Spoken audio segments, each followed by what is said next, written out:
नमस्कार दोस्तों, मधुर कथाएं चैनल पर एक बार फिर से आपका हार्दिक अभिनंदन है। तो आज की मेरी कहानी का शीर्षक है अनमोल धन। तो चलिए शुरू करते हैं आज की अपनी ये कहानी। आज संध्या जी अपने पति से बोली, देखिए ना, पता नहीं हमारी बेटी पूजा को क्या हो गया है, कुछ समझ में नहीं आ रहा है।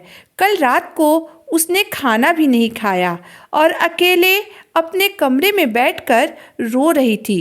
कल रात को तो मैंने कुछ नहीं कहा, परंतु आज सुबह जब मैं उसे जगाने गई तो वह फिर से रोने लगी। जब मैंने उससे रोने के कारण पूछे तो वह बोली, माँ, मुझे कुछ देर के लिए अकेले छोड़ दीजिए। मैं अभी किसी से कोई बात नहीं करना चाहती हूँ। इतना कहकर संध्या जी चुप हो गई। उनके आंखों से आंसू बहने लगे। उनके पति सुधाकर जी अपनी पत्नी के आंसू पोंछते हुए बोले, ठीक है, तुम चिंता मत करो, मैं पूजा से बात करूँगा।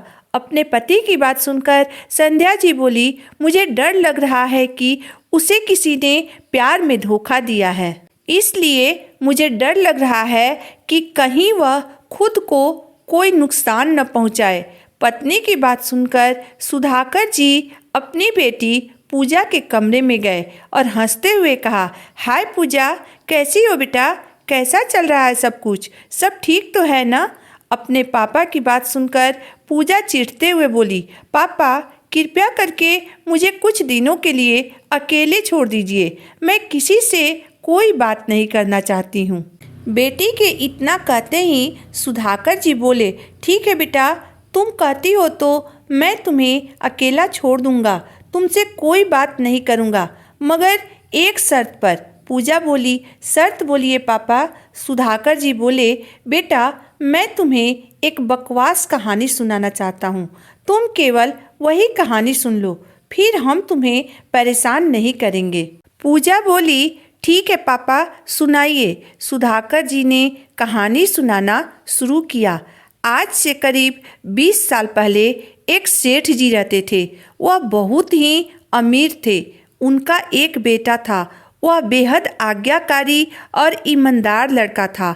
उस सेठ को अपने लड़के पर बहुत गर्व था। उन्होंने अपने बेटे की शादी एक गरीब परिवार की बहुत ही खूबसूरत लड़की से कर दी। एक दिन जब सेठ जी को पता चला कि उनकी बहू माँ बनने वाली है, तो उनकी खुशियों का ठिकाना नहीं रहा। घर में चारों तरफ केवल खुशियाँ ही खुशियाँ छा गई। मगर सेठ की जीत थी कि केवल बेटा ही हो, बेटी नहीं। इसलिए सेठ ने अपने बहू की चेकअप करवाई, परंतु चेकअप में पता चला कि गर्भ में पल रहा शिशु लड़की है, लड़का नहीं। यह सुनकर सेठ बहुत दुखी हुआ।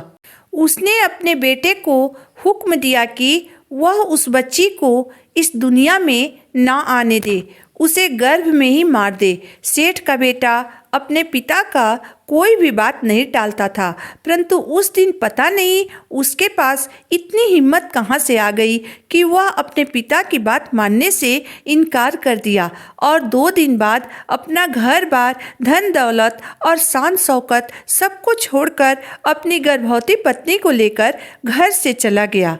किसी को इसकी भनक तक नहीं लगने दी। वह घर छोड़कर जा रहा है। सच कहूँ बेटा, तो वह बहुत बड़ा बेवकूफ़ और पागल था, क्योंकि लोग बेटियों को बोझ समझकर गर्भ में ही नष्ट कर देते हैं, और वह पागल एक बेटी के लिए अपने तमाम सुख सुविधाओं को ठोकर मार दिया। अगर वह उस दिन अपने पिता की बात मान जाता तो आज वह भी एक बहुत बड़ा सेठ होता, अथाह धन संपत्ति का मालिक। न जाने वह बेवकूफ़ आज किस हालत में होगा। जानती हो उसने ऐसा क्यों किया? क्योंकि वह भी एक बाप था और वह अपनी बेटी से बहुत प्यार करता था। इसलिए तभी वहाँ पूजा की माँ संध्या जी आ गईं और बोली, जानती हो बेटी, वह पागल शख्स कोई और नहीं बल्कि तुम्हारे पापा ही थे, जो अपनी सच्ची कहानी तुम्हें सुना रहे हैं। बेटा, तुम हमेशा कहती हो ना कि मम्मी, नाना नानी को तो मैंने देख लिया, काश पापा अनाथ न होते तो मैं दादा दादी का भी चेहरा देख लेती। बेटा, आज मैं तुमसे कह रही हूँ, तुम्हारे पापा अनाथ नहीं हैं। तुम बड़ी होकर दादा दादी से मिलने की जिद ना करो, इसलिए हम लोगों ने तुमसे सच छुपाया। फिर तुम्हारे पापा ने तुम्हारे जन्म के समय एक प्रण ली कि तेरे अलावा हम लोगों की ज़िंदगी में कोई दूसरी संतान नहीं आएगी। इधर तुम्हारे दादा दादी जी पेपर में खबर छपवाकर हमें तुम्हारे साथ यानी अपनी बेटी के साथ घर वापस बुलाने की बहुत कोशिश की।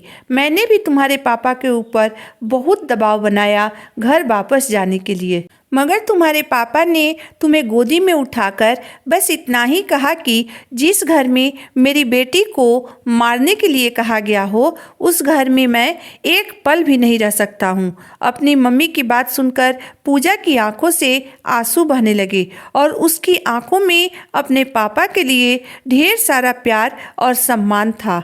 उसके आंसू थमने का नाम नहीं ले रहे थे, मगर अब उसका सब कुछ सिर्फ उसके पापा के लिए था। वह अपने पापा के गले से लगकर उनसे माफ़ी मांगने लगी। बेटी की ऐसी हालत देखकर सुधाकर जी बोले, बेटा, मैं नहीं जानता हूँ कि दुनिया तुम्हारे बारे में क्या सोचती है और क्या बोलती है, मगर तुम मेरे लिए बेहद अनमोल धन हो, जिसे मैं कभी भी खुद से जुदा नहीं कर सकता हूँ।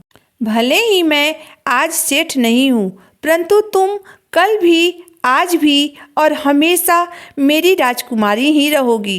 पापा के इतना कहते ही पूजा एक बार फिर अपने मम्मी पापा के गले से लग गई।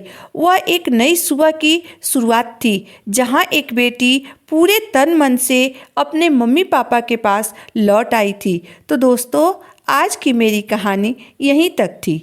दोस्तों, आज की मेरी कहानी आपको कैसी लगी मुझे ज़रूर बताइएगा। अगर आपको मेरी कहानी अंत तक पढ़ने और सुनने के बाद पसंद आई हो तो मेरे वीडियो को लाइक कर दीजिएगा, चैनल को सब्सक्राइब कर दीजिएगा। तो फिर मिलते हैं एक नई वीडियो, एक नई कहानी के साथ।